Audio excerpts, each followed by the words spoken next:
ধন্যবাদ। আজকের এই বৃহত্তর লাতু অঞ্চলে আজকে যে ফুটবল মালেগড় ফুটবল টুর্নামেন্ট আরম্ভ হতে চলেছে, সেই আরম্ভনীয় অনুষ্ঠানে সময় কম, সেই জন্য প্রত্যেকের আমি নাম ধরে সম্বোধন করতে পারছি না, মাফ করবেন। উপস্থিত অতিথিবৃন্দ, আমার খেলোয়াড় কর্মী দর্শক ভাইয়েরা, আমার দুই টিমের খেলোয়াড় ভাইয়েরা, এবং বিশেষ করে আজকে ম্যাচ পরিচালনার দায়িত্বে যিনি আছেন আমার বড় ভাই মৃণাল দাস, একজন বিশিষ্ট ক্রীড়া ব্যক্তিত্ব, এবং সহকারী রেফারি আছেন আমার যিশু দাস এবং রঞ্জু। আমি প্রত্যেককে আমার অন্তঃস্থল থেকে আন্তরিক ধন্যবাদ জ্ঞাপন করছি, আন্তরিক শুভেচ্ছা জ্ঞাপন করছি। দেখেন, আমি খেলাধুলার মানুষ, আমি খেলাধুলাকে ভালোবাসি, এবং খেলাধুলাকে যারা ভালোবাসে আমি ওদেরকেও ভালোবাসি। আমি সংক্ষেপে একটা কথা বলছি, এই বৃহত্তর লাতু অঞ্চলে আমি বারবার এসেছি, এবং এখানকার বিশিষ্ট ব্যক্তিত্ব তথা ক্রীড়াপ্রেমী এবং সাধারণ জনসাধারণের যেভাবে আমাকে আপ্যায়িত করেছেন এবং যে ব্যবহার আমাকে দিয়েছেন, ওনাদের কাছ থেকে আমি যে ভালোবাসা পেয়েছি, আমি অত্যন্ত খুশি হয়েছি। এবং খুশি হয়েই ওনারা যখন আমাকে আমন্ত্রণ করেছিলেন একদিন একটা মিটিং এ যে এখানে টুর্নামেন্ট করব, তখন আমি বলেছি আমি আমার অবস্থা অনুযায়ী আপনাদেরকে সহযোগিতা করে যাব। এবং আজকেও আবার বলছি, আপনাদের এই টুর্নামেন্ট শুধু নয়, এই এলাকার থেকে যখনই খেলাধুলার বা কোনো সাংস্কৃতিক অনুষ্ঠানের কোনো অনুষ্ঠান আপনারা আয়োজন করবেন, আপনারা আমাকে পাশে পাবেন। আর খেলাধুলা হচ্ছে একটা ঐক্যতার মাধ্যম।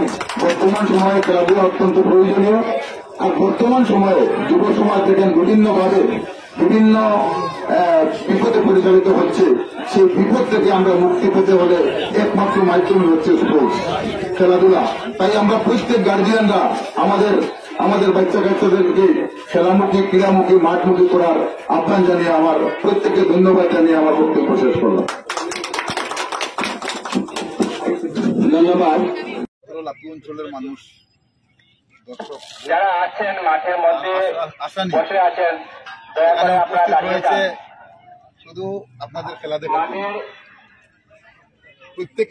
প্রত্যেকে খেলোয়াড় সুলভ মনোভাব নিয়ে খেলবেন, আর প্রত্যেকে সেরা খেলোয়াড়টা আমাদেরকে উপহার দিবেন। এবং মাঠের ভিতরে রেফারির ডিসিশন ফাইনাল ডিসিশন, এটা আপনারা প্রত্যেকে জানেন। আর আমার বড় ভাই একজন ভালো ফুটবলার ছিলেন, আপনারা কেউ ফাঁকি দিতে পারবেন না।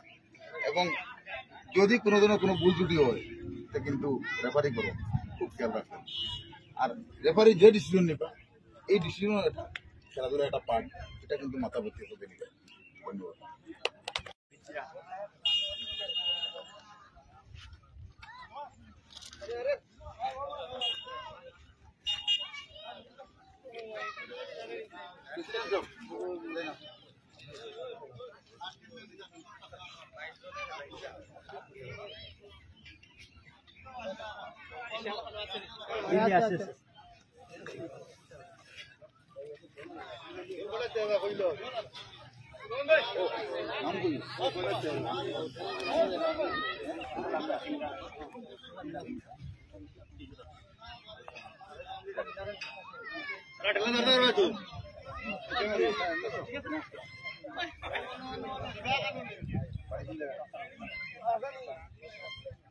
সব